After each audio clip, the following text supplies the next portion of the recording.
Gürkan, orada durum ne? Son açıklamalar, toplumsal yaşama etkileri konusunda bize neler aktarırsın?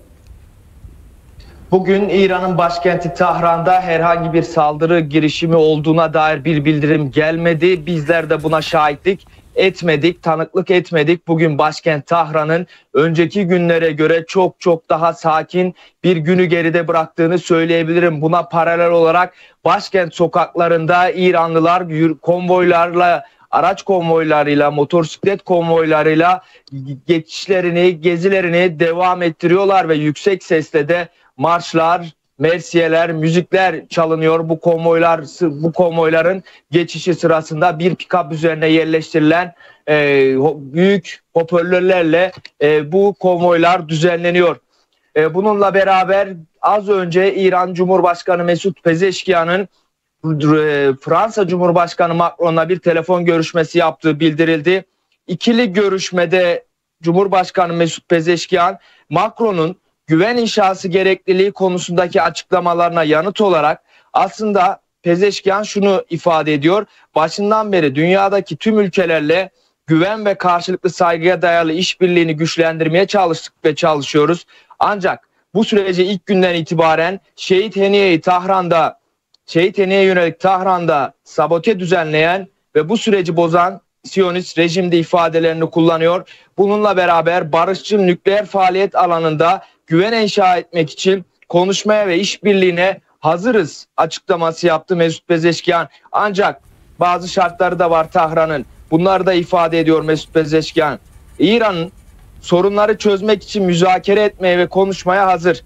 Ancak her türlü diyalog ve ön koşul yalnızca uluslararası hukuk ve kurallar çerçevesinde kabul edilebilir olacak ve bununla beraber güven inşa etmeye hazırız ve bu bağlamda İran'ın uluslararası çerçeveler içindeki açık ve net hakları kapsamında her türlü diyalog ve müzakereyi memnuniyetle karşılıyoruz ifadesini kullandı. Bir diğer açıklama da Dışişleri Bakanlığı Sözcüsü İsmail Bekai'den geldi. İsmail Bekai, İsrail'in diplomasiye ihanet ettiğine işaret ediyor. İran'ın nükleer programının barışçıl olduğunu vurguluyor ve İran, ABD'nin herhangi bir saldırısına uluslararası hukuka uygun şekilde yanıt verecekleri ifadelerini kullanıyor. Yine devamında İran ordusundan bir açıklama geldi. Devrim muhafızlarından değil, İran ordusundan.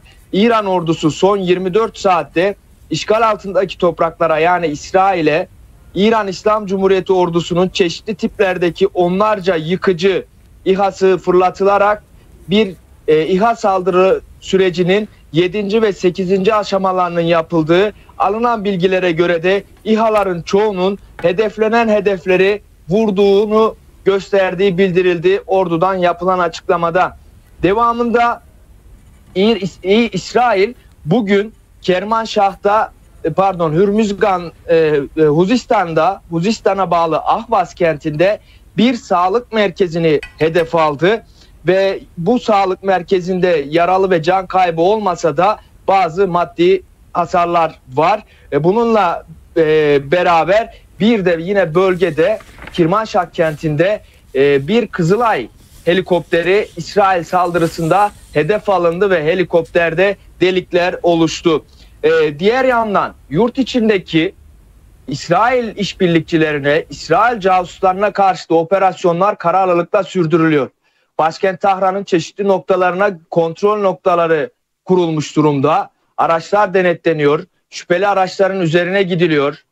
Ve bu süreç içerisinde de çok sayıda casus yakalanmış durumda. SİHA, İHA, patlayıcı ülke içine girdiren, bunları stratejik noktalara yönelik saldırı düzenlemek için kullanan veya kullanmak için beklettikleri depolara baskınlar düzenlendi.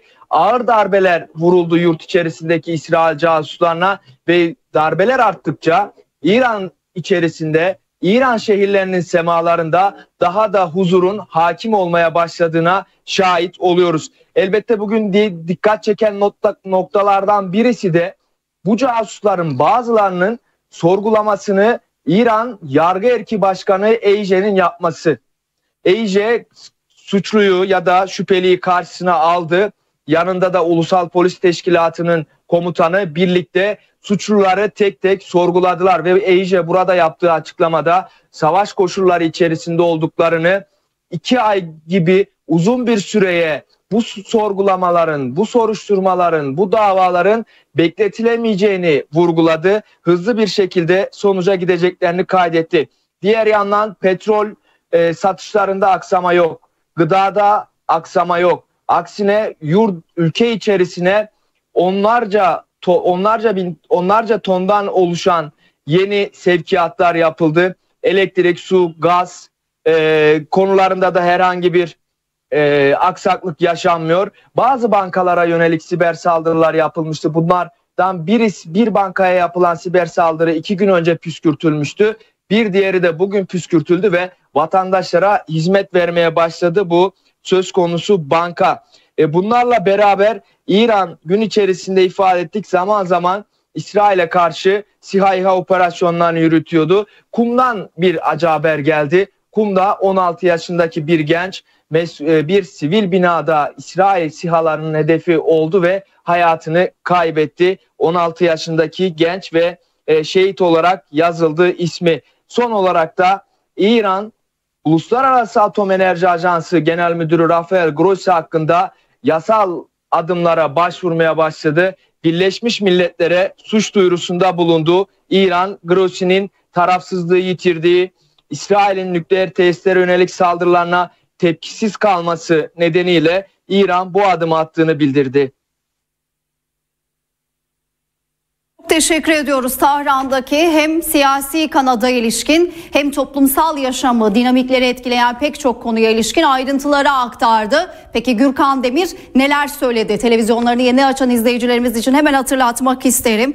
Burada Mesut Pezeşkiyan'ın Macron'la yaptığı telefon görüşmesine dair ayrıntıları aktardı. Malum oradan gelen işbirliği ve güven çağrısı vardı. Bu konuda da Haniye'ye yapılan suikastten söz etti Pezeşkiyan. Biz elbette güven sağlamaya ve işbirliği yapmaya hazırız ama bununla ilgili şartlar yerine geldikten sonra vurgusu vardı. Yine İran Dışişleri Bakanlığı'nın sözcüsü İsmail Bekai'nin açıklamalarına yer verdi. Ve süreç devam ederken hatırlayacaksınız bu saldırının başında, İsrail'in yaptığı saldırının hemen öncesinde Amerika Birleşik Devletleri ile devam eden dolaylı müzakere sürecinin İsrail tarafından sabote edilmesine istinaden İsrail'in diplomasiye ihanet ettiği vurgusu vardı. Yine uluslararası hukuku çiğnediğine ilişkin vurguları. Gürkan Demir. Birkaç not daha ekleyebilirim. O da şu, bu süreç başladığında elbette Tahran'dan bazı vatandaşlar başka şehirlere gitmişlerdi. Buna rağmen hayat devam ediyordu. Hala da devam ediyor. Kafeler, restoranlar, marketler açık. Marketlerin yağmalanması gibi bir durumla karşılaşmadık. Hava savunma sistemleri şehirde aktifleştirildiğinde insanların sağa sola kaçışmadığını, aksine hava savunma sistemlerinin İsrail'in saldırı unsurunu etkisiz hale getirmeyi an be an takip ettiğini gördük. Dün gece geç saatlerde yine dikkat çeken bir not da bu. Tahran'dan ayrılan vatandaşların önemli bir kısmı tekrar evlerine dönmeye başladılar. Özellikle dün Cuma namazı sonrası başkent Tahran başta olmak üzere ülke genelinde yapılan yürüyüşler göz önüne bulundurulduğunda vatandaşların sergilediği korkusuz tavır, orduya güven elbette kapı komşusunu, akrabasını etkilemişe benziyor ve şehirden ayrılan vatandaşlar da tekrar şehirle başkent Tahran'a dönmeye başladılar. Bu kapsamda da dün akşam saatlerinden itibaren Tahran'a giriş yollarında ciddi trafik oluştu. Bir trafik yoğunluğu başladı. Bu trafik yoğunluğunu da aksama yaşanmaması için İran trafik polisleri de güvenlik güçleri de gerekli önlemleri aldılar. Bugün bir dikkat çeken konuda Tahran Belediyesi Tahran'da bulunan yabancı ülkelerin büyükelçilerini İsrail'in hedef aldığı noktalara götürdü. Özellikle sivil noktalardı bunlar. Hem Kızılay'a yakın bir bina, hem bir öğrenci yurdu, hem sıradan vatandaşların yaşadığı bir binaydı vurulan noktalara, Tahran'da ağırlıklı olarak. Buralara götürüldüler ve İsrail'in nasıl bir suça imza attığı, nasıl bir katliamcı olduğunu göstermek istedi Tahran Belediyesi ve Tahran'da bulunan büyükelçileri bu noktalara götürdüler. Bugün biz de bir grup gazeteciyle beraber bu süreçte yaralanan vatandaşların kaldırıldığı hastanelere gittik. Hastanelerdeki hazırlık seviyelerini görüntüledik. Vatandaşlarla röportajlar yaptık.